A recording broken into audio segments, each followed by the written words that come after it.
continuación escucharemos la conferencia El papel de enfermería en terapias de soporte extracorpóreo multiorgánico, a cargo de la jefe de enfermería Sandra Narváez.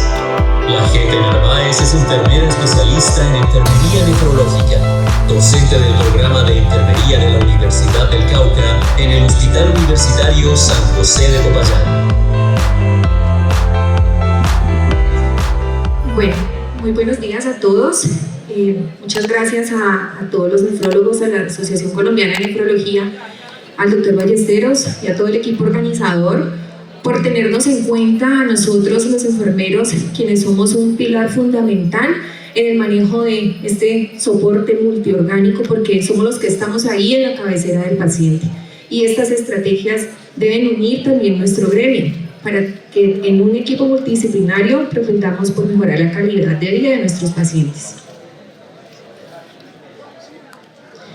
La enfermería es un arte, y si se pretende que sea un arte, requiere de una devoción tan exclusiva, una preparación tan dura como el trabajo de un pintor o de un escultor. Esta es una frase de nuestra precursora de la enfermería, Florence Nightingale, y esto es enfermería. Enfermería es arte, pero también es ciencia. Y dentro de ese cuidado que nosotros tenemos, ese cuidado holístico, ese cuidado integral, con los pacientes de cuidados intensivos con falla multiorgánica, debemos de crear la mejor pieza artística en pro de mejorar la calidad de vida de nuestros pacientes. Y esto es lo que estamos acostumbrados a ver todos en nuestras unidades de cuidados intensivos: pacientes muy complejos, pacientes con muchos equipos, con mucha tecnología, pacientes con falla multiorgánica. Entonces, esto no es un concepto viejo. El tema es homeostasis. Es empezar a ver al paciente como un todo, no solamente ver el pedacito de la parte del riñón, sino que entender, y el paciente de la unidad de cuidados intensivos así lo demanda, probablemente va a ser una falla multiorgánica. La lesión renal aguda claramente tiene causas y tiene consecuencias que me llevan a que ese paciente esté en la unidad de cuidados intensivos. Por lo tanto, para que nuestra obra de arte como enfermeros, ese cuidado integral, ese cuidado holístico se dé, es importante conocer que a través del pasar de los años la tecnología ha tenido muchos avances. Entonces, es nuestro deber como enfermeros estar capacitados y estar a la vanguardia de toda esta evolución de la tecnología, en donde ya en la actualidad no solamente tenemos soporte renal, sino que tenemos muchas terapias de soporte multiorgánico. Entonces, es importante empezar a pensar que la nefrología crítica y que enfermería en cuidados intensivos y en las áreas de nefrología debe empezar a ver todas esas consecuencias que tiene la falla multiorgánica y debe empezar como tal a integrar todas estas estrategias de soporte multiorgánico que lo que hacen es que tratemos al paciente como un todo y podamos ofrecerle lo que más en el momento se beneficie al paciente. Entonces, es momento de salir de las terapias únicamente difusivas o convectivas y ver otras aristas del soporte multiorgánico. El soporte renal pues tiene diferentes opciones de terapia, tiene diferentes modalidades, tiene diferentes opciones, pero en el momento ya tenemos otro tipo de soporte, como por ejemplo el soporte en sepsis. Y aquí la teoría del alto impacto, en el cual hay un aumento desbordado de esas citoquinas, de esas endotoxinas, y que si nosotros pensamos en remover todas ese complejo, toda esa cascada de citoquinas, pues vamos a tener un efecto terapéutico en el paciente. Y en sepsis es lo que probablemente más estudios tenemos que soporten como tal sus beneficios. Entonces, en sepsis tenemos las terapias hemoabsortivas, en las cuales utilizamos diferentes membranas para remover todas estas cascadas de citoquinas, de endotoxinas, y en esas terapias hemoabsortivas para pacientes sépticos también tenemos terapias hemoabsortivas para pacientes intoxicados. Entonces aquí les comparto este estudio, el cual es realizado en nuestro centro hospitalario universitario San José, en el cual tenemos una alta incidencia o prevalencia, o por lo menos así nos llegan muchos casos a nuestros servicios de urgencias, a unidades de cuidados intensivos, de pacientes intoxicados con un químico que se llama paraquat, un herbicida que se utiliza para matar la maleza en toda la parte de la agricultura. Entonces, vemos en este estudio cómo mejora la sobrevida a un 71% de los pacientes que se someten a este tipo de terapias hemoabsortivas. Nosotros estamos ubicados en una zona endémica aquí en el suroccidente de Colombia, el cual pues es bastante impresionante los casos que nos llegan con este tipo de intoxicaciones. Y en el soporte pulmonar, ¿cómo es nuestro cuidado de enfermería, nuestro arte en ese cuidado de enfermería? Depende del mecanismo. Si es solo ECMO, si está hipoxémico, vamos a necesitar probablemente un ECMO conectado a un hemofiltro. Pero si el paciente está con hipercapnias permisivas, como lo tuvimos que vivir hace muy poco, necesitamos saber que necesita o podemos ofrecerle una remoción de CO2 extracorpórea. El hecho es que la remoción extracorpórea necesita de un filtro que va acoplado a una máquina de terapia de reemplazo renal. Entonces, aquí tenemos, por ejemplo, unos casos en donde conectamos al paciente, este filtro, este oxigenador, hacia una terapia de reemplazo renal. Y aquí es muy importante que enfermería o que estas terapias sean vigiladas por personal de enfermería debidamente capacitado, porque son terapias bastante complejas. Entonces es importante que enfermería estudie, se entrene, se capacite para poder manejar este tipo de terapias. Que si veo que el paciente está conectado al ECMO, tengo que tener la suficiente confianza para saber dónde voy a conectar la máquina.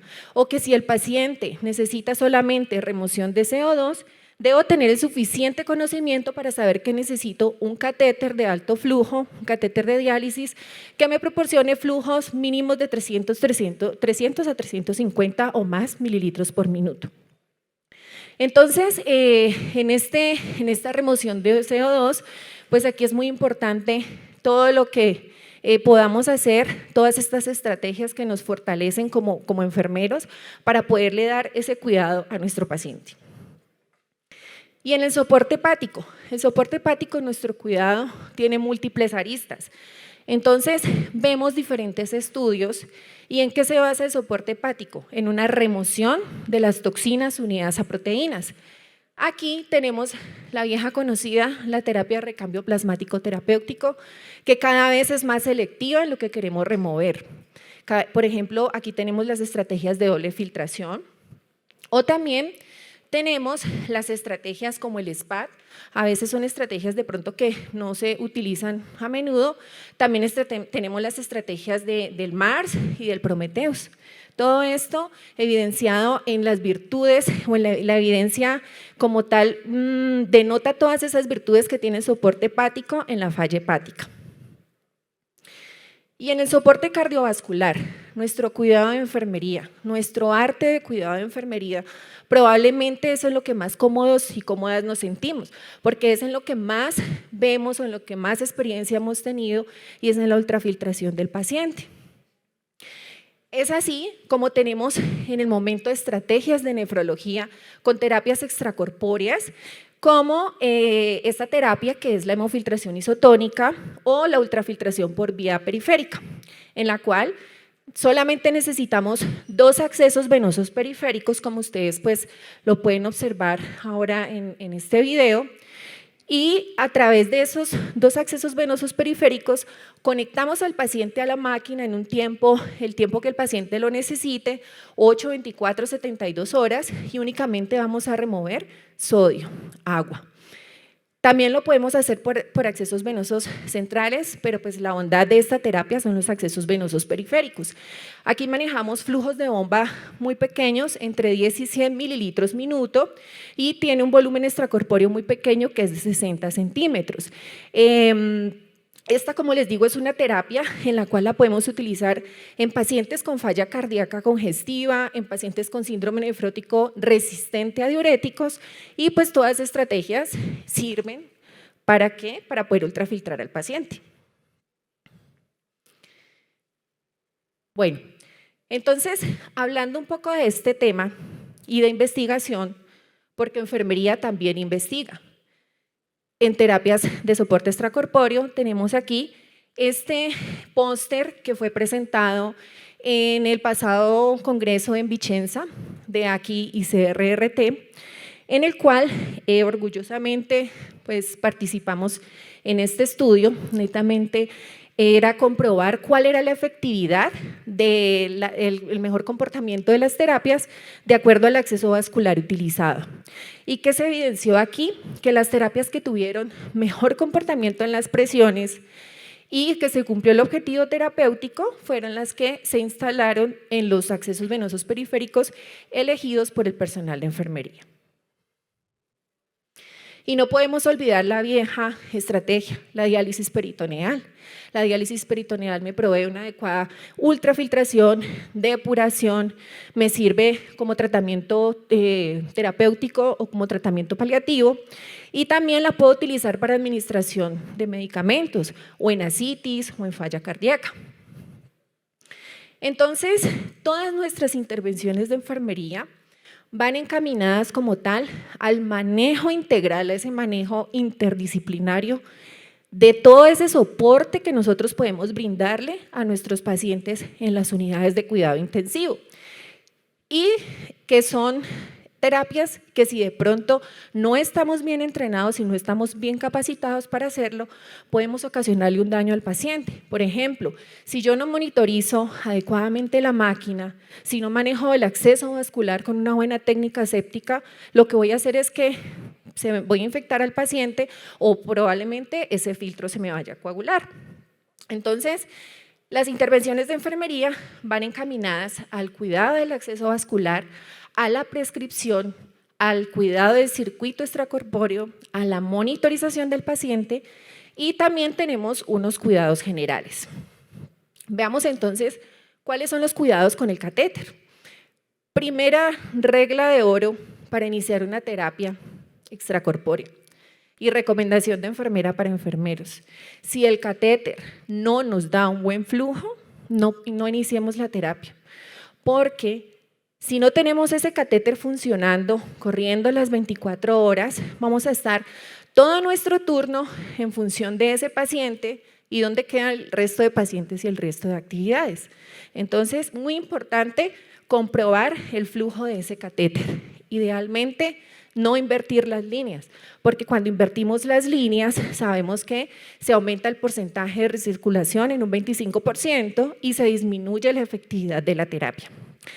Si el catéter nos empezó a disfuncionar durante la terapia, podemos hacerlo temporalmente, mientras el nefrólogo nos cambia el catéter.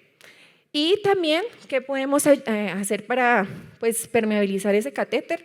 Los cambios de posición, muchas veces esos reposicionamientos del catéter. También muy importante estar pendiente de los signos de infección, de manejar el catéter con estricta técnica séptica, de ver que ese orificio no esté sucio, de identificar problemas de sangrado, hematomas. Y en el sellamiento como tal es importante hacer una presión positiva. La presión positiva consiste en que yo coloco el flush de solución salina por cada lumen, inmediatamente coloco la heparina o el anticoagulante con el que estoy sellando el catéter y pinzo los clamp. Con esto genero una presión positiva y aseguro que el catéter quede muy bien heparinizado. Adicional a eso, muchas veces por tratar de que el catéter nos dé buen flujo, procedemos como a dejarlo sin sutura, pero idealmente tenemos que informar oportunamente al nefrólogo para que nuevamente nos haga la fijación del catéter. Si bien la prescripción no está reglamentada para que enfermería lo haga, pero enfermería sí puede participar en la elección del mejor acceso para el catéter. Importante idealmente que sea un yugular derecho, segunda opción femoral y como última opción un yugular izquierdo, porque es el catéter que más nos da problema. Bueno, entonces, ¿cómo identificamos nosotros que el catéter no está con buen flujo y ya tenemos la terapia corriendo? Todas las máquinas, todas las tecnologías nos dan unas alarmas y con esas alarmas nosotros tenemos que identificar y saber interpretar y saber qué tenemos que hacer. Entonces, cuando el acceso vascular no tiene buen flujo, entonces la presión de entrada o la arterial se me va a ver extremadamente negativa y la presión de retorno se va a subir, probablemente porque el catéter está obstruido, tiene algún coágulo o porque hay algún acodamiento por ahí. Con la prescripción. Con la prescripción, enfermería no prescribe, pero nosotros tenemos que saber interpretar esa prescripción que nos da el médico. Tenemos que saber qué es lo que necesita nuestro paciente. Esto no es una receta de cocina, una fórmula, porque cada paciente es individual. Hay unos que necesitan más convección, hay otros que necesitan más difusión y hay otros pacientes que necesitan toda la terapia completa. Entonces aquí es importante, como tal, aprender a interpretar toda esa prescripción. Importantísimo, ver el factor de filtración. Cuando el factor de filtración está por encima de un 25%, me hace que se aumente el riesgo de coagulación del circuito. Y también el factor de dilución. No puedo dejar siempre todo en pre, porque cuando dejamos mucha dosis en pre, vamos a disminuir la efectividad de la terapia, porque la sangre se hemodiluye y muchas veces por eso en los controles de BUN no nos baja y a veces es por eso. Importante en la prescripción, ser muy dinámicos.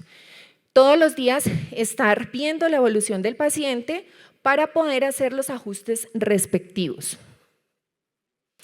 Con el circuito extracorpóreo, debemos saber que la vida del circuito extracorpóreo depende de diferentes factores.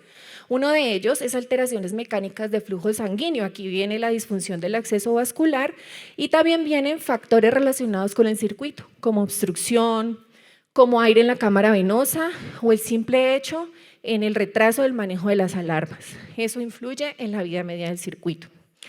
Otro factor es la hiperviscosidad.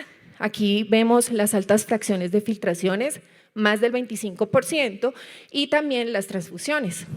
Dentro de los factores relacionados con el paciente, muchas veces hacemos de todo lo que está a nuestro alcance, pero el paciente tiene alguna patología que hace que ese filtro se sature. Por ejemplo, en esas crioglobulinemias o en los pacientes intoxicados, vemos que los filtros se saturan con más frecuencia. Y otro factor que me influye en la vida del circuito es la insuficiente anticoagulación. Entonces, como enfermería, ¿cómo nosotros identificamos esos riesgos de coagulación? Vamos a estar pendiente de las presiones que me indican el riesgo de coagulación. ¿Cuáles son esas presiones? Está la presión de caída, está la presión transmembrana, está la presión del efluente, está la presión de retorno y todas esas se me elevan. Y también, importante, recordar que la fracción de filtración sea menos del 25%. Entonces aquí hay un reto para enfermería y es incrementar la longevidad de ese filtro y saber anticiparnos a esa obstrucción y saber que el filtro se nos va a coagular y que tengo que retornarle oportunamente la sangre al paciente. ¿Para qué? Para poder evitar anemias o pérdidas sanguíneas. Dentro del tipo de anticoagulación, si es una anticoagulación con citrato, pues debemos de estar pendientes de acuerdo al protocolo institucional, idealmente cada 6 horas medir gases arteriales, especialmente calcio iónico del paciente, calcio iónico postfiltro, bicarbonato pH y si es con heparina, entonces aquí vamos a estar midiendo el PTT cada 6 horas y de acuerdo al normograma pues estar haciendo los ajustes. Pero caso en el que no tenemos, por ejemplo, citrato, en muchas instituciones no hay citrato, y que el paciente no se pueda anticoagular, pues nos toca hacerlo sin heparina. Y aquí es donde nuestros cuidados de enfermería pues deben de ser un poco más específicos y más cuidadosos para lograr que ese filtro nos dure el mayor tiempo posible. A propósito de esto, en un estudio se avala los lavados con solución salina y aquí se demuestra que son eficaces para mantener la permeabilidad del circuito. Personalmente los aplicamos y esto nos ayuda como tal a identificar oportunamente o a ver como la estabilidad del filtro, de las cámaras, del circuito para saber si tenemos que retornarle o no la sangre al paciente. ¿Transfundimos o no? Idealmente no, pero si esto compromete la vida del paciente, idealmente tenemos que hacerlo retornando la sangre, colocando el filtro a recircular, esperar 1 hora y luego volver a reconectar el paciente. Pero si vemos que el paciente no se puede, por riesgo-beneficio, desconectar de la terapia, sencillamente toca transfundirlo y asumir el riesgo de que de pronto el filtro se me vaya a coagular y cambiarlo a tiempo. Con el paciente, ¿cuál es nuestro cuidado de enfermería? Nuestro arte. Es esa monitorización exhaustiva del sistema cardiovascular, del sistema respiratorio, del sistema neurológico, es la monitorización estricta de los electrolitos, de los tiempos, de los gases, es prevenir la hipotermia, idealmente utilizar el calentador y no olvidarnos de que el paciente hay que moverlo. No podemos dejar un paciente 24 o 72 horas quieto porque vamos a causar lesiones por presión. Y una prescripción dinámica ajustando los parámetros en conjunto con los especialistas. Las intervenciones generales pues van enfocadas a la prevención de infecciones, a evitar pérdidas sanguíneas, dejando siempre las líneas visibles, siempre que pasemos una ronda, ajustando como tal todos los puertos para evitar esas pérdidas sanguíneas. También la comunicación y el trabajo en equipo en el cual se concuerde como tal la toma de exámenes, los traslados, para evitar que el paciente sea desconectado frecuentemente. Y el cambio rápido de las bolsas, porque esto me influye en el tiempo efectivo y en la dosis real entregada. Entonces, para finalizar, ¿hacia dónde está orientado el cuidado de enfermería en el soporte extracorpóreo multiorgánico? No hemos de olvidar las viejas herramientas, pero entrenémonos en estas nuevas estrategias. Esto nos da un valor adicional a enfermería, el hecho de manejar el paciente como un todo. Si bien en las unidades de cuidados intensivos y en nefrología tenemos muchos enfermeros vacíos en conocimiento, únicamente tienen de pronto conocimientos en terapia de reemplazo renal o hemodiálisis intermitente, pero que poca SPAD, que poca hemoperfusión, que poco citrato. Entonces, esto va de la mano a que no hay herramientas de formación universitaria. Desde la formación universitaria en los pregrados o en los posgrados, no hay como tal esta parte especializada tan importante. Es así como vemos que en la resolución de Colombia reglamenta que el personal de enfermería debe de estar estrictamente capacitado para manejar terapias extracorpóreas intra y extramurales. Entonces, es nuestra obligación fortalecer la formación especializada, enfocarnos hacia la investigación, fortalecer los posgrados como tal. Y termino diciendo que enfermería es el pilar importante para poder cumplir el objetivo terapéutico de los pacientes. El cuidado intensivo y el soporte multiorgánico se está fortaleciendo cada vez más y cada vez más estamos viendo nuevas tecnologías, las cuales podemos ofrecer a nuestros pacientes. Y el camino es duro de recorrer y más en nuestros países, en Latinoamérica. Pero estrategias como esta, como la de hoy y la de mañana, van a permitir que también enfermería esté a la vanguardia de estas terapias y que podamos ofrecer toda esa calidad de vida que el paciente necesita. Aprovecho para invitarlos al primer Congreso de Enfermería Nefrológica en Latinoamérica, organizado por la Asociación de Enfermería Latinoamericana en Nefrología. el 4 y 5 de noviembre de forma virtual, en el cual pues también vamos a tener un programa muy interesante y en el cual también vamos a tener el módulo de terapias extracorpóreas. Muchas gracias.